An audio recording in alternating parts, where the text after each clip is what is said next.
నాగేష్ గారు నమస్తే. చంద్రబాబు నాయుడు గారు, ఢిల్లీ గారు, తెలుగు రాష్ట్రాల ముఖ్యమంత్రులు ఇద్దరు అస్థినలో మకాం, వివిధ అంశాల మీద చర్చలు. ఎలాంటి అంశాల మీద ప్రధానంగా దుస్సారించాల్సి వస్తుంది? తెలంగాణ సీఎం ఏ అంశాల మీద ప్రధానంగా డిమాండ్ చేయాల్సిన అవసరం ఉంది, రాబట్టుకోవాల్సిన అవసరం ఉంది? ఆంధ్రప్రదేశ్ పరిస్థితి ఏంటి? అంటే ఇప్పుడు రెండు రాష్ట్రాలకు ఉన్నటువంటి పోస్ట్ డివిజన్ విభజన తర్వాత ఇష్యూస్ ఉన్నాయి. ఇప్పుడు రెండు రాష్ట్ర ముఖ్యమంత్రులు కూడా రేపు కలుస్తున్నారు. సో రెండు రాష్ట్రాలు పరిష్కరించుకోలేకపోతే కేంద్రమే పరిష్కరించాలి. అవును, కేంద్రం మాత్రం నాకు సంబంధం లేదు అన్నట్టు వ్యవహరిస్తుంది. అంటే మరి తెలియదు, పేపర్లు అయితే ఇవాళ రాలేదు. రేపు కలుస్తున్నారు కనుక ముందు కేంద్రంతో ఏమైనా మాట్లాడారా? ఎందుకంటే పార్లమెంట్ చట్టం ద్వారా విభజన జరిగింది. అందువల్ల విభజన చట్టాన్ని అమలు చేయించడం కూడా కేంద్రం బాధ్యత. కానీ కేంద్రం గత 10 ఏళ్ళుగా చేతులు తెస్తాం, మాకెందుకు ఈ రాజకీయ గొడవ, తెలంగాణలో రాజకీయాలు అవసరము, ఆంధ్రప్రదేశ్లో అవసరం కనుక ఇక్కడ పంచాయతీ ఎందుకని చెప్పి వాళ్ళు దూరం ఉంటున్నారు. సో ఇప్పుడు రేపు కలుస్తున్న సమయంలో కేంద్రంతో మరి చర్చించారా అంటే ఎక్కడ ఆ పేపర్లు అయితే లేదు చర్చించినట్లు. రెండు రాష్ట్రాలకు కూడా తమ తమ డిమాండ్లను మాత్రమే కేంద్రం ముందు పెట్టారు. ఉదాహరణకు తెలంగాణ ముఖ్యమంత్రి Bayyaram steel plant, ITIR project, coach factory, ఇలాంటివి చాలా కాలంగా చిరకాలంగా ఉన్న డిమాండ్లు ఇవి ఇవాళ కాదు. ఎందుకంటే రాష్ట్ర విభజన చట్టంలో కూడా పేర్కొన్న డిమాండ్ ఇప్పుడు ఈ coach factory, Bayyaram steel plant అయితే. అలాగే ఇటీవల వచ్చింది సింగరేణి బ్లాక్ల వేలం ఆపండి, అదే సింగరేణికి ఆ బ్లాక్లు ఇవ్వండి అని. ఐటీఐఆర్ ప్రాజెక్ట్ అయితే యూపీఏ ప్రభుత్వంలో ఇచ్చిన భారీ ప్రాజెక్టు. ఎన్డీఏ ప్రభుత్వంలో కూడా బీజేపీ రాష్ట్ర శాఖ కూడా కోరింది.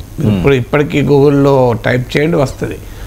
BJP state president doctor Lakshman urges ITIR project in letter submitted to Ravishankar Prasad కొట్టండి, ఇప్పటికీ గూగుల్లో దొరుకుతుంది. అంటే బీజేపీ రాష్ట్ర అధ్యక్షులుగా డాక్టర్ లక్ష్మణ్ అప్పటి కేంద్ర మంత్రి రవిశంకర్ ప్రసాద్కు ఇచ్చిన మెమరాండం ఇచ్చి ఐటీఐఆర్ ప్రాజెక్ట్ని అమలు చేయండి అని. కారణాలు ఏదైనా ఐటీఐఆర్ ప్రాజెక్ట్ ఇవ్వలేదు, దానికన్నా పెద్దది ఇస్తామన్నారు, పెద్దది రాలే, చిన్నది రాలే. ఐటీఐఆర్ ప్రాజెక్ట్ అయితే హైదరాబాద్కు మణిహారం అయ్యేది, 2 లక్షల కోట్ల పెట్టుబడులు హైదరాబాద్కు వచ్చేవి. సో అలాగే పాలమూరు రంగారెడ్డి ఎత్తిపోతల పథకాన్ని జాతీయ హోదా, ఎందుకంటే సాధారణంగా రాష్ట్రానికి ఒక ప్రాజెక్టు జాతీయ హోదా ఇస్తుంటారు. అలాగే హైదరాబాద్ లాంటి రాష్ట్రానికి ఇంకా ఇప్పుడు మన ప్రభుత్వాలు అడగడం లేదు. నేను ఎమ్మెల్సీగా ఉన్నప్పుడు జరుగుతున్న హైదరాబాద్కు ఒక ఐఏఎం, ఎందుకంటే హైదరాబాద్ ఇది major centre for global and national capital. So Indian institute of మేనేజ్మెంట్లు మీకు ఎక్కడెక్కడో ఉన్నాయి, రాంచీలో ఉన్నాయి, ఇండోర్లో ఉన్నాయి. కానీ ప్రపంచ పెట్టుబడులకు కేంద్రం. మీరు ప్రపంచంలో ఉన్న టాప్ కంపెనీస్ ఏవైనా తీసుకోండి, Microsoft, Google, Amazon, Apple, top Indian Wipro, Infosys, మీకు టీసీఎస్, ఏదైనా తీసుకొని మీకు హైదరాబాద్లో ఉంటాయి.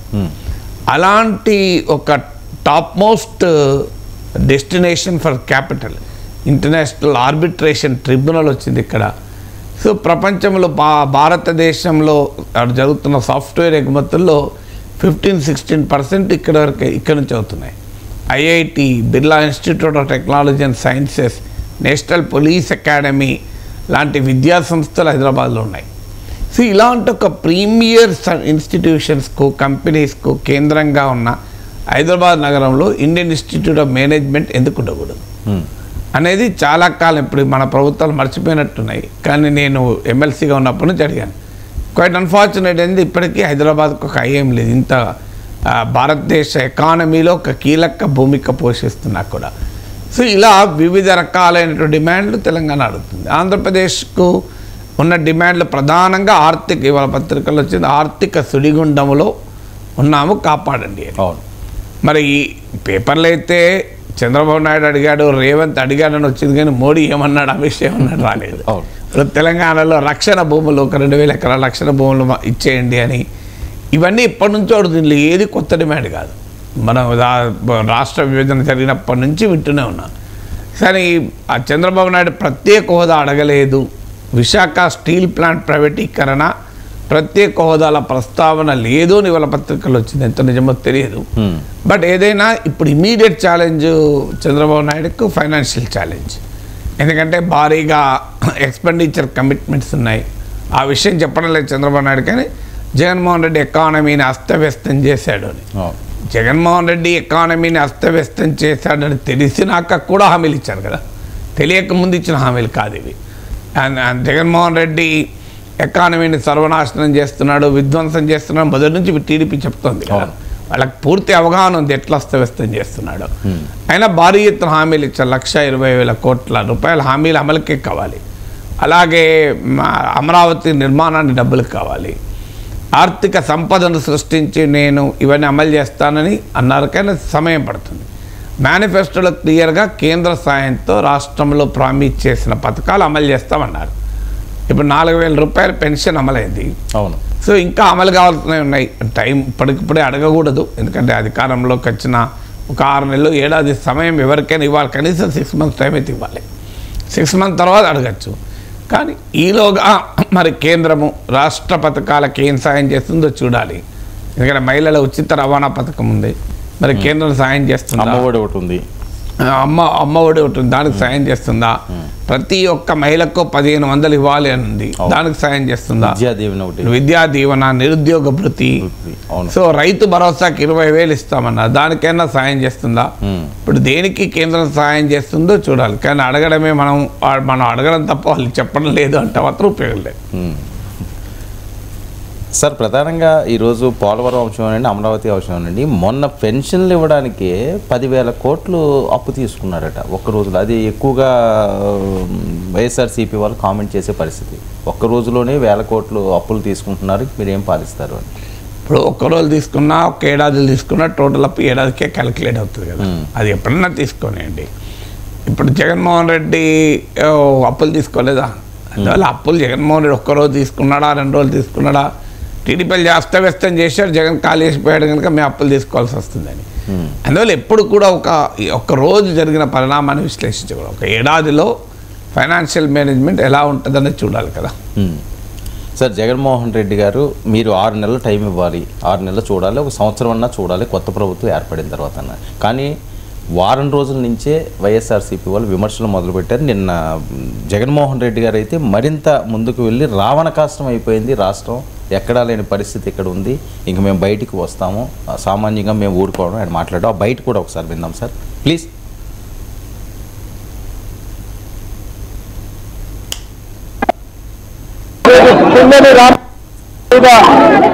మన మీద ఏకంగా 307 అంటే అటెంప్ట్ టు మర్డర్ లాంటి కేసులు పెట్టి ఏ రకంగా అన్యాయంగా తనను జైల్లో నిర్బంధించడం జరుగుతూ ఉందో కూడా చూస్తూ ఉన్నాం.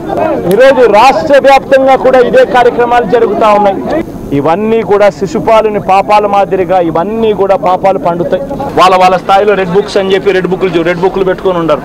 చంద్రబాబు నాయుడు స్థాయిలో చంద్రబాబు నాయుడు ఒక రెడ్ బుక్, లోకేష్ స్థాయిలో లోకేష్ ఒక రెడ్ బుక్, ఎమ్మెల్యే స్థాయిలో ఎమ్మెల్యే ఒక రెడ్ బుక్, మండల స్థాయిలో మండల నాయకుడు ఒక రెడ్ బుక్. ఎల్లకాలం ప్రభుత్వం మీది కాదు. మరొక్కసారి చంద్రబాబును ఈసారి హెచ్చరిస్తున్నామని కూడా చెప్తా ఉన్నాం. ఈసారి కోరడం లేదు, హెచ్చరిస్తున్నామని కూడా చెప్తా ఉన్నాం. ఎవరైనా కూడా ఊరుకునే కార్యక్రమం జరగదు, రియాక్షన్ అనేది ఖచ్చితంగా ఉంటుందని కూడా చంద్రబాబు నాయుడు సందర్భంగా గట్టిగా చెప్తారు. పిన్నెల్లి రామకృష్ణారెడ్డి హెచ్చరిస్తున్నారట చంద్రబాబు నాయుడు గారిని. అంటే ఇప్పుడు పార్టీ అప్పుడు నేను 6 నెలల సమయం ఇవ్వమన్నది హామీలకు. ఈ పొలిటికల్ మాటలు ఎప్పుడైనా అనుకుంటారు కదా, అంటే ఎవరు శాశ్వతంగా అధికారంలో ఉండరు అని జగన్ అన్నాడు. అది జగన్మోహన్ రెడ్డి కూడా వర్తించింది, అదే సమస్య.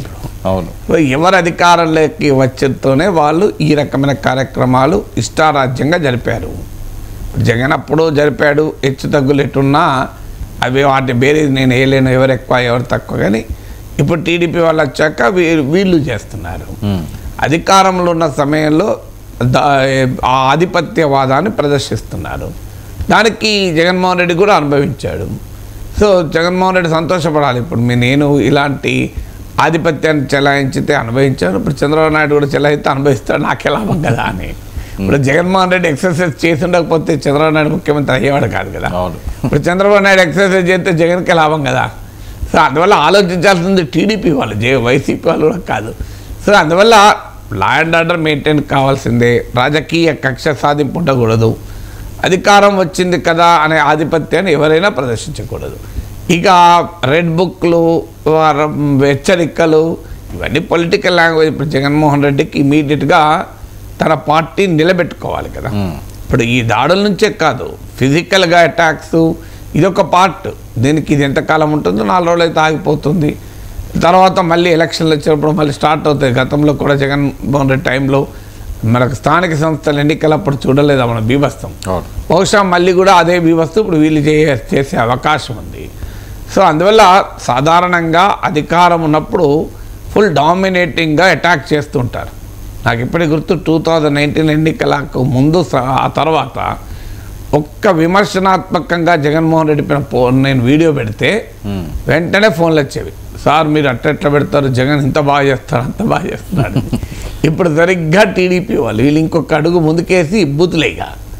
సో రాత్రి 12:30 ఫోన్ చేసి తిట్టుడు, ఇలాంటి ఇన్సిడెంట్లు జరుగుతున్నాయి. మిమ్మల్ని నన్ను కూడా వాళ్ళు ఇంతమంది అని చెప్పలేం కానీ చేస్తున్నారు. చేసుకొని ఏమవుతుంది దానివల్ల, అట్లా భయపడే ప్రసక్తి ఉండదు కదా. సో అందువల్ల అంటే అప్పుడు బీజేపీ వాళ్ళు 2014-19లో చూశాను నేను, వాళ్ళు డామినేటింగ్ ఉన్నప్పుడు వాళ్ళ నుంచి ఫోన్లు వచ్చేవి. సో ఇలా ఎందుకు చేస్తారంటే మేము గెలుస్తున్నప్పుడు మాకు ఎదురుడకూడదు. అశ్వమేధ సైకాలజీ అంటాను దాన్ని. మేము గెలిచాము, మేము అశ్వమేధ యాగం చేస్తున్నాం. ఆ అశ్వమేధ యాగానికి రాజకీయ నాయకులైనా విశ్లేషకులైనా ఎవరైనా మా అశ్వం వస్తే ఇంకో ఈ అశ్వము దీన్ని దండం పెట్టి మీరు దాసోహం కావాల్సిందే, ఇది మోడీ అశ్వము, ఇది జగన్మోహన్ రెడ్డి అశ్వము, ఇది చంద్రబాబు నాయుడు అశ్వం అని చూసి మీరు కూడా మాకు అనుకూలంగానే ఉండాలి అని ఈ అశ్వమేధ సైకాలజీ గెలిచిన పార్టీలలో కనబడుతున్నది ఈ ట్రెండ్.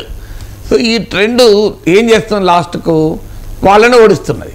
జగన్మోహన్ రెడ్డిలో ఈ అశ్వమేధ సైకాలజీ ఆఖరి జగన్మోహన్ రెడ్డి ఓడించింది కదా. ఇప్పుడు మోడీ అశ్వమేధ సైకాలజీ వాళ్ళ బీజేపీని దెబ్బతీసింది కదా. పార్లమెంట్లో చూస్తున్నాం కదా ఎంత బలమైన ప్రతిపక్షం అటాక్ చేస్తుంది అనేది. అందువల్ల అందరూ గుర్తించాల్సింది జగన్మోహన్ రెడ్డి అన్నది నిజం, ఎవరికి అధికారం శాశ్వతం కాదు. ఎందుకంటే ఆయన అనుభవంతో చెప్తున్నాడు కదా. అనుభవంతో చెప్పినప్పుడు చాలా విజ్ఞానం వివేకం ఉంటుంది. సో ఆయన 5 ఏళ్ళ అనుభవంతో చెప్తున్నాడు. సో ఇదే కానీ ఈ ఆలోచన కనుక గత 5 ఏళ్లలో జగన్మోహన్ రెడ్డికి ఉండి ఉంటే, అసెంబ్లీలో కానీ బయట కానీ వ్యవహరించిన తీరులో కనుక తేడా ఉండి ఉంటే ఇవాళ ఈ పరిస్థితి వచ్చేది కాదు. అందువల్ల ఎవరు అధికారంలో ఉన్నా తమ ఆధిపత్యవాదాన్ని ప్రదర్శిస్తూ ఈ అశ్వమేధ సైకాలజీని ప్రదర్శించకపోవడం మంచిది. ఇక రెడ్ బుక్లో అందరికి ఇప్పుడు జగన్ లోకేష్ తన దగ్గరే రెడ్ బుక్ ఉందన్నాడు. జగన్ అయితే మండల స్థాయి వరకు కూడా రెడ్ బుక్లు ఉన్నాయి. ఎవరికాలు రాసుకున్నారు. సో ఇప్పుడు రెడ్ బుక్ హెచ్చరిక, జగన్ హెచ్చరిక. సో మంచి క్యాప్షన్ అయితే అవుతుంది ఏమవుతుందా అనేది. బట్ జగన్మోహన్ రెడ్డి ఇలా ఎందుకు అనాల్సి వస్తుంది అంటే ఇప్పుడు ఆయన పార్టీలో మనోస్థైర్యాన్ని నింపాలి. డిమారలైజ్ ఉంది, 11 సీట్లు రావడంతో పార్టీ బాగా డిమారలైజ్ ఉంది. సో వాళ్ళలో ఉత్సాహాన్ని నింపాలి అంటే ఇంకో మార్గం లేదు కదా. ఇప్పుడు ఆల్రెడీ ఓదార్పు యాత్ర కూడా మొదలైనట్టాయి. ఇప్పుడు ఓదార్పు యాత్ర చేస్తానన్నాడు మళ్ళీ తన అంటే ఈ టీడీపీ వారి దాడులకు గురైన వారిది అని. సో చూస్తుంటే ఈ పిన్నెల్లితో ఈ ఓదార్పు యాత్ర ప్రారంభమైనట్టుగా కనబడుతుంది. సార్ చాలా దారుణంగా హింసిస్తున్నారు, కేసులు పెడుతున్నారు, రావణ కాష్టమే రాష్ట్రాన్ని చేసేసారు అనడంలో అది రాజకీయ వ్యాఖ్యలు అనుకోవచ్చా, లేకపోతే నిజంగా అంత దారుణంగా ఉంది? ఆంధ్రప్రదేశ్లో ఎక్కడెక్కడే జరుగుతుందని నేను మానిటర్ చేయలేను, కానీ మీరు చెప్పాలి, మీకు మీడియాలో అంటే జనరల్గా మనకు వస్తున్న వార్తల ప్రకారంగా రావణ కాష్టం అయిపోయి ఎంత దారుణంగా ఉందా ఆంధ్రప్రదేశ్? రావణ కాష్టం అనేది ఎగ్జాగరేషన్, కానీ ఎప్పుడైనా రావణ కాష్టాలు ఎట్లా అవుతాయి కానీ, బట్ అల్టిమేట్గా ఈ పరస్పరంగా అంటే పరస్పరం కూడా కాదు, గెలిచిన వారు అటాక్ చేయడము, డామినేట్ చేయడం అనేది సహజంగా జరుగుతుంది. అది ఆంధ్రప్రదేశ్ రాజకీయాల్లో గతంలో లేదు, బెంగాల్లోనో బీహార్లోనో జరిగేవి, ఆంధ్రప్రదేశ్లో కూడా జరుగుతున్నాయి. సో అన్ఫార్చునేట్ అది. ఇప్పుడు కూడా అది చంద్రబాబు నాయుడు లాంటి పాలనా దక్షత అనుభవం కలిగిన వ్యక్తి అని అంగీకరించకూడదు. కానీ ఆయన కూడా కొంత పార్టీలో ఆ కసి ఉంది, 5 ఏళ్ళు అనుభవించాం, కొంతసేపు ఆ కసి కానీ స్పిల్ ఓవర్ కానీ అని అనుకుంటున్నట్టున్నాడు. అది రావణ కాష్టమా లేదా చిన్న కాష్టమా అనవసరం. అది అది ఏదున్నా ఈ రకమైన ట్రెండ్ అయితే మంచిది కాదు. అది ఎంత మోతాదులో ఉందని నాకు తెలియదు, కానీ ఏ మోతాదులో ఉన్నా అది సమాజానికి మంచిది కాదు, ఆ పార్టీకి కూడా మంచిది కాదు. ఆ పార్టీకి కూడా అదేమీ బెనిఫిట్ చేయదు. అల్టిమేట్గా ప్రజాస్వామ్యంలో ప్రజల పక్షాన మీరు ఇచ్చిన హామీలపైన కేంద్రీకరిస్తూ ప్రజలకు అనుకూలమైన పాలన ఇవ్వడం ద్వారా ప్రజల దగ్గర అవుతారు. కానీ ప్రతిపక్షాలని అటాక్ చేస్తాం, అసలు ఇండిపెండెంట్గా మాట్లాడే వాళ్ళని కూడా అటాక్ చేస్తాం, మేము ఎవరైనా మా యాగాశ్వం ముందు తల వంచాల్సిందే అనే ధోరణి అల్టిమేట్గా దెబ్బతీస్తుంది. సార్ పిన్నెల్లిని జగన్మోహన్ రెడ్డి గారు పరామర్శించడం అన్న అంశం అన్నది అది రాజకీయ పరంగా ప్లస్సా మైనస్? ఎందుకంటే ఆయన ఈవీఎం కేసుల్లోనూ విత్ ఎవిడెన్స్తో ప్రూఫ్స్ తోటి ఆయన అరెస్ట్ అయ్యారు. ఈ టైంలో నెల్లి పరామర్శించడం అన్నది అది మంచి పరిణామం కాదని కొంతమంది అంటారు, లేదు మనోధైర్యం ఇవ్వడానికి క్యాడర్. ఇప్పుడేమి ఎన్నికలు లేవు కదా, మంచి పరిణామా చెడ్డ పరిణామా అయ్యటానికి. అది ఆయన పార్టీ వాళ్ళు ఆయన కాపాడుకోకపోతే ఆయన ఆయన పార్టీలో కూడా వ్యతిరేకత మొదలవుతుంది కదా. అందువల్ల ఆ పిన్నెల్లి ఏం చేశాడన్న దాంతో జగన్ సంబంధం లేదు, తన పార్టీ వాడు కదా. సో ఈవీఎంలో అందరి కళ్ళ ముందు దానికి కూడా ఒక థియరీ చెప్పారు కదా, అన్యాయం జరిగిపోతుంటే చూసి భరించలేక వెళ్ళాడు అని. ఆల్రెడీ ఈవీఎంలో ఏమో జరిగిందని వైసీపీ ఆల్రెడీ అంటోంది కదా. సో దానికి ఆ నెరేటివ్ బిల్డ్ చేస్తారు. అల్టిమేట్గా ఏ పార్టీ వాళ్ళు ఆ పార్టీ వాళ్ళు నమ్ముతారు, మిగతా వాళ్ళు ఏ పార్టీలకు సంబంధం లేని వాళ్ళు దీన్ని పట్టించుకోరు. సార్ పీసీబీ రికార్డులు దగ్ధం అన్నది నేను పెద్ద ఎత్తున ఒక కలకలం రేగింది. ఏదో జరిగిపోయింది, ఏదో ఇంపార్టెంట్ రికార్డులన్నీ కూడా దగ్ధం చేశారు అని, దాని మీద ఎంక్వైరీ కూడా జరుగుతుంది. అంటే మంచి ప్రమాదకరమే కదా. ఇప్పుడు ఒక ప్రభుత్వంపై ప్రభుత్వం మారినప్పుడు ఆ రికార్డులని మాయం చేసేటువంటి ప్రయత్నాలు జరగచ్చు. ఎందుకంటే రాంగ్ డూయింగ్స్ ఏమైనా బయటపడతాయని, ఎంక్వైరీలు అవుతాయని. మరి అది ఎంత నిజమో నాకు తెలియదు, కానీ ఆ అవకాశాన్ని అయితే కొట్టిపారేలేము. ఎందుకంటే ఆ రికార్డ్స్ అనేది అఫీషియల్ ప్రాపర్టీ. సో అందువల్ల అధికారం మారినప్పుడల్లా రికార్డ్స్ దగ్ధమైతే ఇక దేశంలో రూల్ ఆఫ్ లా ఉండదు. సో అందువల్ల అలాంటి జరగకుండా నివారించాల్సిందే. సార్ గతంలో టీడీపీ కార్యాలయాలపై దాడులు చేసిన వాళ్ళందరూ కూడా లిస్టులో అవుతున్నారు. నందిగాం సురేష్, అప్పిరెడ్డి, దేవినేని అవినాష్ వీడియోలన్నీ కూడా తీశారు. ఒక్కొక్కరు ఇంకా అరెస్టులు ఉంటారు. ద్వారంపూడి అవనియండి, లేకపోతే పెద్దిరెడ్డి అవని. నిన్న తిరుపతిలో పెద్ద ఎత్తున పెద్దిరెడ్డి వాళ్ళ ఇంటి దగ్గర గలాట, ఒక రోడ్డు ఏదో ఆయన క్లోజ్ చేశారని. అంటే ఇంక ఓవరాల్గా చూసుకుంటే ఎవరైతే తప్పులు చేస్తున్నారో వాళ్ళందరికీ శిక్షలు పడక తప్పదా? అంటే ఇప్పుడు ఈ తప్పులు ఒప్పులు అనేది ఎవరి అధికారంలో ఉన్న దాన్ని బట్టి ఆధారపడి ఉంటుంది కదా. నిన్నటి దాకా ఒకటి తప్పు అయితే ఇవాళ ఒప్పు, నిన్నటి దాకా ఒప్పు అయితే ఇవాళ తప్పు కదా. మళ్ళీ రేపు ఏమైతే తెలియదు. ఆంధ్రప్రదేశ్లో సమాజమే రెండు పార్టీల మధ్య, రెండు వర్గాల మధ్య, ఇద్దరు నాయకుల మధ్య చీలిపోయింది. సో ఈ చీలిక నీకు గ్రామ స్థాయి నుంచి రాష్ట్ర స్థాయి వరకు కూడా ఉంది. సో అందువల్ల ఈ చీలికలో ఇక అది ఏ స్థాయికి చీలిందంటే, నా మానవం చూడండి, నేను తెలంగాణ అసెంబ్లీ ఎన్నికలపైన చాలా విశ్లేషణ చేశాను. ఈవెన్ రిజల్ట్ కూడా ఫోర్కాస్ట్ చేశాను. కానీ ఎవరు కూడా నాకు ఫోన్లు చేసో లేకుంటే మెసేజ్లు పెట్టో, సార్ మీరు కాంగ్రెస్ గెలుస్తుంది అని ఓపెన్గా చెప్పాను. కాంగ్రెస్కి అనుకూలంగా మాట్లాడుతున్నారని నన్ను ఎవరల్లే, బీఆర్ఎస్ వాళ్ళంటే బీజేపీ వాళ్ళంటే. ఎందుకంటే వాళ్ళు ఆయన అంచనా అని చెప్తున్నాడు, రైటా రాంగా చూద్దాం అనేటువంటి అభిప్రాయంతోనే ఉన్నారు. ఆంధ్రప్రదేశ్కి వచ్చే వరకు టీడీపీ వైసీపీ ఇద్దరు కూడా ఏ స్థాయికి వచ్చారంటే ఏమాత్రమూ అంగీకరించలేదు. తమ నాయకుడే రైట్, ఇక తమ పార్టీయే రైట్. ఏమాత్రం భిన్నమైన అభిప్రాయం చెప్పినా సహించలేని పరిస్థితి. అది వాళ్ళ పార్టీ, బయట వాళ్ళే కాదు, ఎవ్వరు చెప్పకూడదు. ఈ ధోరణి మీకు గతంలో వైసీపీలో చూసాం, ఇప్పుడు టీడీపీలో ఇంకెక్కువ మోతాదులో చూస్తున్నాం. ఎందుకంటే ఈవెన్ పార్టీ సోషల్ మీడియా విభాగాలకు కూడా ఇండిపెండెంట్గా మాట్లాడినా కూడా దాన్ని సహించలేని పరిస్థితి. మాలాంటి వాళ్ళు ఏమన్నది మంచికి మంచి చెప్తాం. ఇప్పుడు పింఛన్లు ఉదాహరణ ఉంది. జగన్మోహన్ రెడ్డి వాలంటీర్లు లేకపోతే ఇవ్వలేమని చెప్పి నానా ఇబ్బందులు పెట్టాడు. చంద్రబాబు నాయుడు వచ్చి ఒక్క రోజులో 95% పూర్తి చేశాడు కదా. నేను చంద్రబాబు నాయుడు అప్రిషియేట్ చేస్తూనే మాట్లాడాను. జగన్ తప్పిది, మరి చంద్రబాబు నాయుడు చేయగలిగినప్పుడు జగన్ ఎందుకు చేయలేకపోయిండని కూడా అడిగాను. సో అలాగే మీకు ఇసుక విధానం, చంద్రబాబు నాయుడు ఉచిత ఇసుక విధానం బెనిఫిట్ అవుతుంది ప్రజలకు. గతంలో జగన్ ఇసుకను అందకుండా చేసి భవన నిర్మాణ రంగమే దెబ్బతిన్నది అన్నాను. ఇవన్నీ ఏవి మాకు పట్టించుకోరు. వాళ్ళకి కావాల్సింది ఏంటంటే అనుక్షణం తమ పార్టీని, తమ నాయకుని పొగడాలి. ఇది వాళ్ళ పార్టీ వాళ్ళు చేసుకోగలుగుతారు, బయట వాళ్ళు ఎట్లా చేయగలుగుతారు? మాదేంటి ఇష్యూ టు ఇష్యూ కదా. ఇప్పుడు ఒక ఇష్యూలో ఒకటి రైట్ అనొచ్చు, ఇంకో ఇష్యూలో ఇంకోటి రైట్ అనొచ్చు. ఇప్పుడు లీడర్ ఆఫ్ ద అపోజిషన్ విషయంలో నేను ఆర్గ్యుమెంట్ చెప్పాను, అది జగన్ కోసం చెప్పిండ్రు కూడా. అమ్మ జగన్ కోసం లీడర్ ఆఫ్ అపోజిషన్ చెప్పుంటే పింఛన్లలో చంద్రబాబు నాయుడు కోసం చెప్పినా, ఇసుకలో చంద్రబాబు నాయుడు రైట్ అన్నాను. లాస్ట్ టైం జగన్ ఇసుక విధానం తప్పన్నాను. అంటే ఇసుకలో చంద్రబాబు నాయుడు కోసం చెప్పి లీడర్ ఆఫ్ ద అపోజిషన్ దగ్గర జగన్మోహన్ రెడ్డి కొరకు చెప్తారా? అక్కడైనా ఇక్కడైనా ఇష్యూ పైన నా అంచనా అవగాహన చెప్తాను, అభిప్రాయం చెప్తాను. కానీ దాన్ని కూడా సహించలేని ఒక వాతావరణం అయితే సమాజంలో ఉంది. దానివల్ల ఇలాంటి ఇన్సిడెంట్ జరుగుతుంటాయి. సార్ గతంలో కంట ఎక్కువగా మీరు ట్రోల్స్కి గురవుతున్నట్టున్నారు సార్ ఈ మధ్యకాలంలో చూస్తే. గతంలో కన్నా ఎక్కువ కాదు, మనుషులు ముందు లేని పరిస్థితి. గతంలో కన్నా ఎక్కువ అంటే 5 ఏళ్ల క్రితం నా యూట్యూబ్ ఛానల్ సబ్స్క్రిప్షన్స్ 2 లక్షలు, నాకు 60-70 లక్షల మంది నన్ను చూసేవారు 5 ఏళ్ల క్రితం ఎన్నికలప్పుడు. ఇది ఎన్నికలప్పుడే ఎక్కువ ఉంటుంది, ఎన్నికల తర్వాత మళ్ళీ అంత సీరియస్గా ఉండదు. సో 2019 ఎలక్షన్ అప్పుడు నాకు 2 లక్షల సబ్స్క్రైబర్లు, సుమారు 70 లక్షలు మంత్గా 60 నుంచి 70 లక్షలు చూసేవాళ్ళు. ఇవాళ 9,54,000 సబ్స్క్రైబర్లు, 2 కోట్ల మంది చూస్తున్నారు. సో ఆటోమేటిక్గా నీకు వ్యూవర్షిప్ పెరిగే వరకు, పాపులారిటీ పెరిగే వరకు, ఇంపాక్ట్ పెరిగే వరకు సహించలేని జనం కూడా పెరుగుతారు కదా. సో అప్పుడు వైసీపీ వాళ్ళు ఎగిరేవాళ్ళు. అప్పుడైనా ఇప్పుడైనా అధికారం వస్తుంది మాకే అనుకున్నప్పుడు ఎగురుతున్నారు.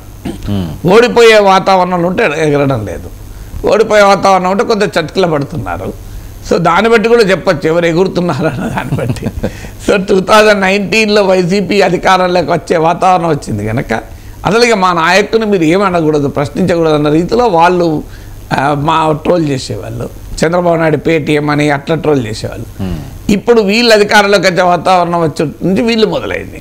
వాళ్ళకి వీళ్ళకు తేడా ఏంటంటే వీళ్ళు అఫీషియల్గా పార్టీ పేజీలోనే పోస్ట్ చేసి అటాక్ చేశారు. తర్వాత చంద్రబాబు నాయుడు చెప్పినాక తీసేశారు. నాకున్న సమాచారం అయితే చంద్రబాబు నాయుడు పెట్టద్దు అన్నాడని.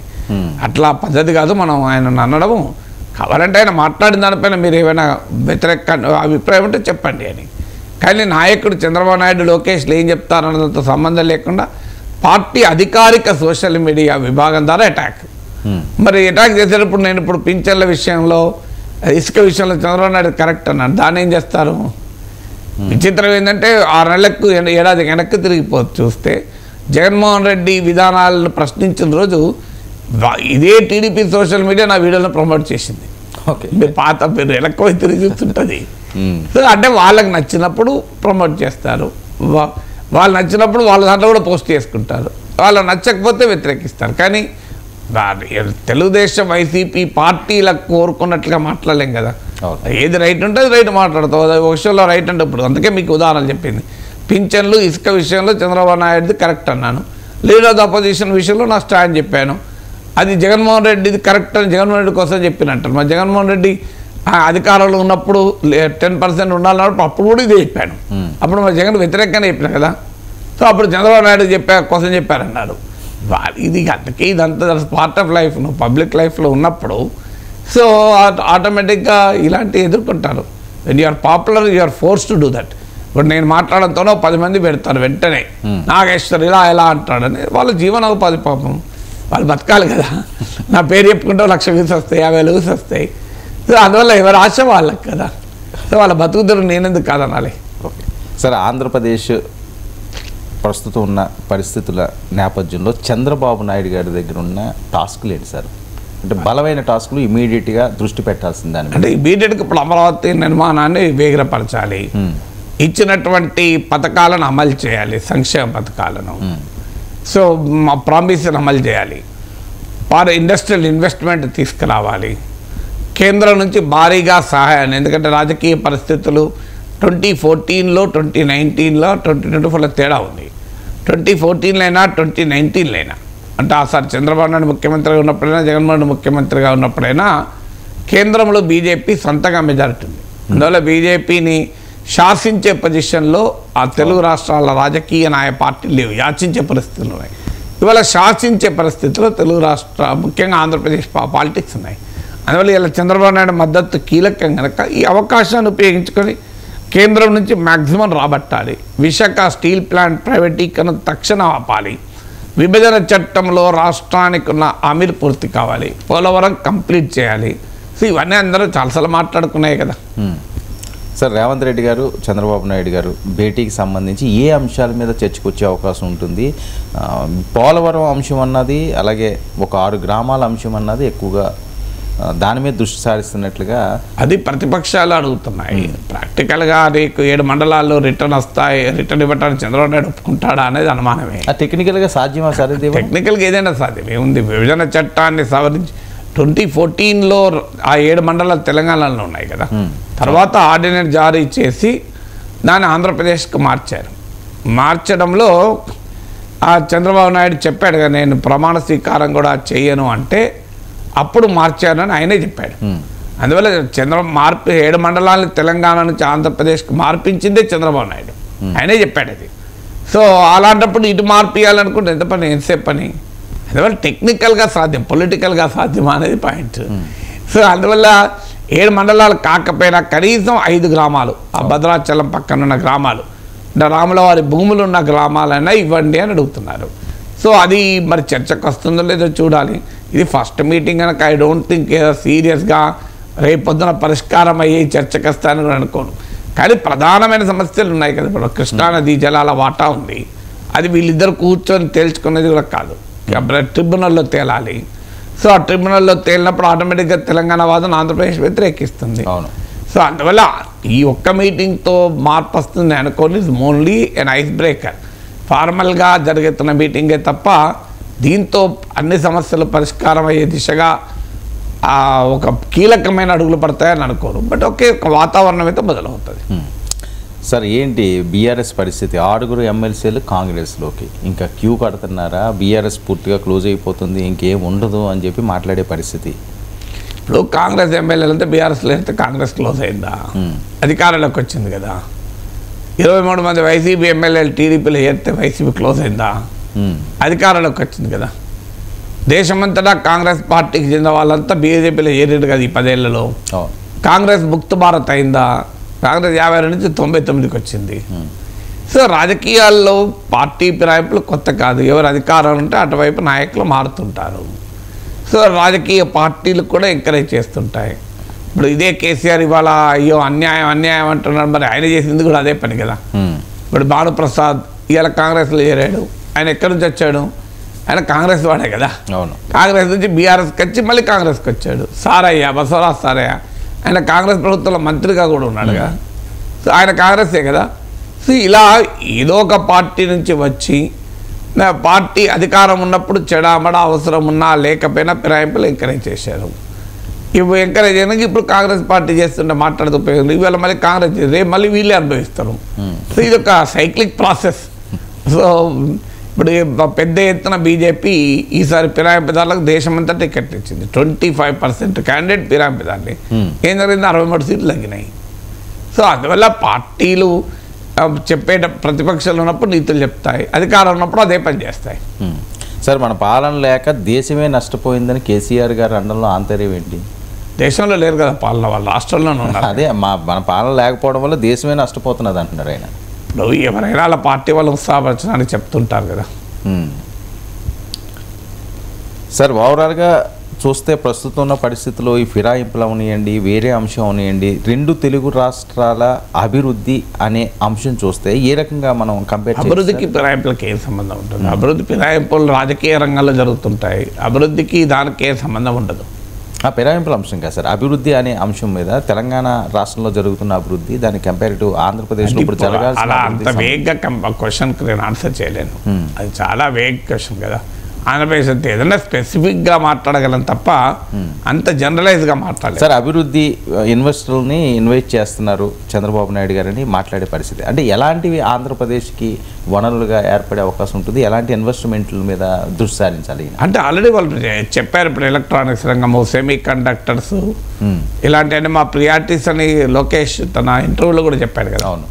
సో అందులో అలాగే agro business, food processing, information technology ఇవన్నీ చెప్తున్నారు ఓపెన్గానే. చూడాలి మనం ఏ రంగంలో వస్తాయని. సార్ ఇప్పుడు తెలుగు రాష్ట్రాలు అనే అంశం అన్నది కేంద్ర ప్రభుత్వం అన్ని రాష్ట్రాలు ఒకే బిడ్డల్లాగా చూడాల్సిన అవసరం ఉంది. కానీ ఎన్డీఏలో భాగస్వామిగా ఉన్న తెలుగుదేశం పార్టీ, జనసేన ఇప్పుడు వాళ్ళతో బీజేపీ తోటి కొనసాగుతుంది. కేంద్రంలో కూడా ఖచ్చితంగా వీళ్ళు హెల్ప్ కావాల్సిన పరిస్థితి ఈరోజు ఎన్డీఏ ప్రభుత్వానికి ఉంది. అలాగే తెలంగాణ రాష్ట్రానికి ఆ పరిస్థితి లేదు, తెలంగాణలో కాంగ్రెస్ ప్రభుత్వం ఉంది. ఒకవేళ తెలంగాణ కంటే ఆంధ్రప్రదేశ్కి ఎక్కువగా ఏమన్నా వనరులు అవి ఇస్తే మళ్ళీ డిస్టర్బెన్స్ ఏమన్నా 2 రాష్ట్రాల మంది వచ్చే ఛాన్స్ అంటే అట్లా ఊహించి హైపాథెటికల్గా ఆన్సర్లు చేయలేం కదా.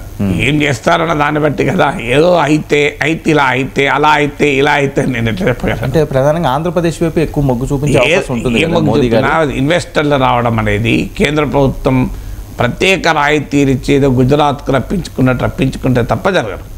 మిగతా ఏ రాష్ట్రంలో జరగలేదు కదా. ఇది మధ్యప్రదేశ్లో జరగలేదు, బీజేపీ ప్రభుత్వం ఉన్నా బీజేపీ ప్రభుత్వాలు ఉన్న వేరే చోట్ల కూడా జరగలే. ఇంకా గుజరాత్కు మాత్రం అది ఆల్రెడీ ఇండస్ట్రియల్ ఈకో సిస్టమ్ ఉన్న state, prime ministers own state కనుక కొంత రకరకాల పద్ధతుల ద్వారా అక్కడికి రప్పించుకున్నామా నిజం.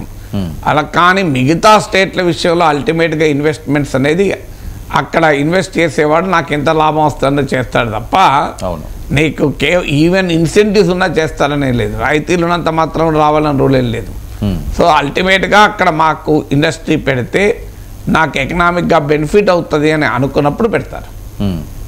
సార్ నితీష్ అక్కడ ప్రత్యేక హోదా అనే నినాదాన్ని ఎత్తుకుంటున్నారు. ఆంధ్రప్రదేశ్లో ఇది ఇంక ప్రస్తావన వచ్చే పరిస్థితి లేదు కదా, ఆల్రెడీ ఈ ప్యాకేజ్ తీసుకున్నారు కాబట్టి ఈయన హయాంలోని. అంటే ప్రత్యేక హోదా అడుగుతామని అంటున్నారు కదా ఇప్పటికి కూడా. అక్కడ బీహార్లో అడగడంటూ ఏం కూడా అడుగుతామనే కదా, ప్రత్యేక హోదా అడగమని అనడం లేదు. ప్రత్యేక హోదాతో పాటు అనేక ఇతర అంశాలను కూడా మేము అడుగుతామని అంటున్నారు. సార్ ప్రత్యేక హోదా వల్ల ప్రత్యేకంగా కలిసి వచ్చే అంశాలు ఏముంటాయి సార్? 10 ఏళ్ళుగా చెప్తున్న టాపిక్ సార్. మళ్ళీ అంటే ఇప్పుడు ఏమైనా అసలు ఇవ్వనే అంటున్నారు కదా కేంద్ర ప్రభుత్వం. ప్రత్యేక హోదాలో అందరూ తెలిసింది ఇండస్ట్రీ అసలు ఇవ్వేమని అంటున్నారు కదా, హోదా అన్నది లేనే లేదంటే అది రాంగ్. అది ఎక్కడా లేదు. 14th ఫైనాన్స్ కమిషన్లో ఆంధ్రప్రదేశ్కు ప్రత్యేక హోదా ఇవ్వకూడదని ఎక్కడా లేదు. ఓవరాల్గా మారిన పరిస్థితుల్లో స్పెషల్ స్టేటస్ అనేది ఇర్రెలవెంట్ అయింది అని అన్నారు తప్ప ప్రత్యేక హోదా ఇవ్వకూడదు ఆంధ్రప్రదేశ్కి ఎక్కడ రికమెండేషన్ తెలియదు. సో హోదా అంశం అన్నది ఇంకా లేదు, అదేదో ప్యాకేజ్ లాగే అనుకున్నారు కదా అని ఇంక మళ్ళీ ఆ పరిస్థితి లేదన్నారు కదా. చూద్దాం సార్ ఏం జరుగుతుంది. Thank you so much Nageshwar గారు.